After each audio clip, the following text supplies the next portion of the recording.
जय सिया राम भक्तों। आज एकादशी है,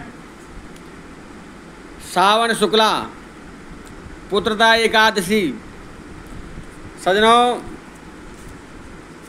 कथा इस प्रकार है सावन की एकादशी की कि युधिष्ठिर जी बोले कि है केशव, आप कृपा कर सावन शुक्ला एकादशी की कथा का वर्णन कीजिए। तब भगवान बोले, है राजन, इस एकादशी का नाम पुत्रदा है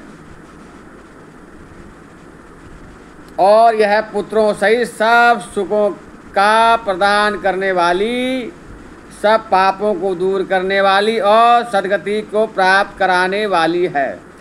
इसीलिए इसे ध्यान से सुनो, क्योंकि इस कथा के श्रवण मात्र से वाजपेयी यज्ञ का फल मिलता है राजन। प्राचीन काल में द्वापर युग के प्रारंभ में एक महिजीत नामक बड़े प्रतापी राजा हो गए हैं।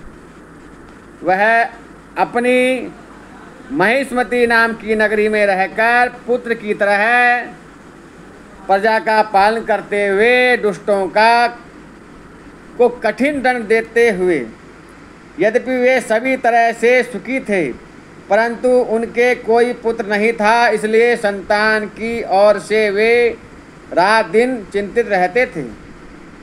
एक दिन राजा ने अत्यंत दुखित हो समस्त प्रजा को आमंत्रित करते हुए कहा, है प्रजाजनों, इस जन्म में मैंने अपनी जानकारी में न तो कोई पाप ही किया है और न अन्याय धनोपार्जन करते हुए प्रजा को किसी प्रकार का दुख ही दिया है।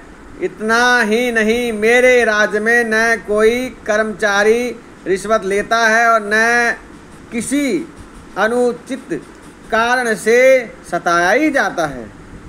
फिर भी मेरे संतान न होने का क्या कारण है? इस पर लोमश ऋषि ने एक क्षण के लिए नेत्र बंद कर लिए और राजा के पूर्वजनों का विचार करने लगे। फिर बोले, है ब्राह्मण, पिछले जन्म में तू अत्यंत निर्धन तथा बुरे कर्म किया करता था तथा एक गांव में घूमा करता था। एक दिन जेठ मास के शुक्ल पक्ष की द्वादशी के दिन, जब कि 2 दिन से भूखा था, दोपहर के समय एक जलाशय पर जल पीने गया।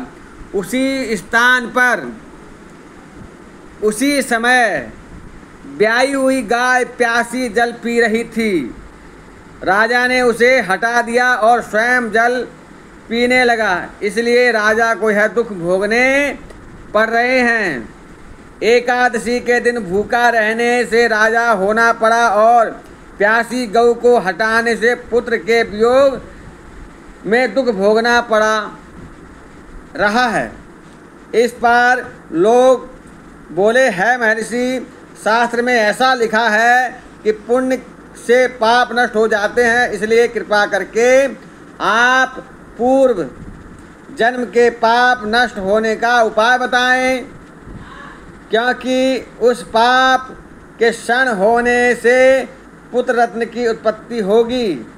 ब्राह्मणों के ऐसे वचन सुनकर ऋषि बोले, है ब्राह्मण, यद्यपि श्रावण मास की शुक्ल पक्ष की पुत्रदा एकादशी का तुम सब लोग व्रत करो और रात्रि जागरण करो और उस व्रत के फल को राजा को प्रदान कर दो, तो तुम्हारे राज्य के पुत्र उत्पन्न होगा। मंत्रियों सहित समस्त प्रजा महर्षि लोमश ऋषि के वाक्यों को सुनकर प्रसन्नता पूर्वक अपने नगर को वापस आई। उन सब लोगों ने सावन मास के शुक्ल पक्ष की पुत्रदा एकादशी को लोमश ऋषि के आज्ञानुसार विधि पूर्वक व्रत किया और द्वादशी को उसका फल राजा को दिया। उस पुण्य के प्रभाव से रानी ने गर्भ को धारण किया और 9 महीने पश्चात उसके एक अत्यंत तेजस्वी रत्न पैदा हुआ। है राजन, इसलिए इस एकादशी का नाम पुत्रदा पड़ा। जो मनुष्य पुत्र रत्नों को प्राप्त करना चाहते हैं उन्हें उस एकादशी को विधि पूर्वक व्रत करना चाहिए। इसी व्रत के प्रभाव से लोक में सुख और परलोक में स्वर्ग मिलता है। बोलो आनंद कंद भगवान की जय।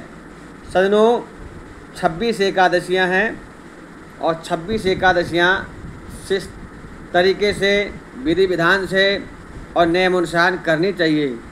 इससे समस्त इच्छाएं पूर्ण हो जाती हैं। बोलो एकादशी महारानी की जय।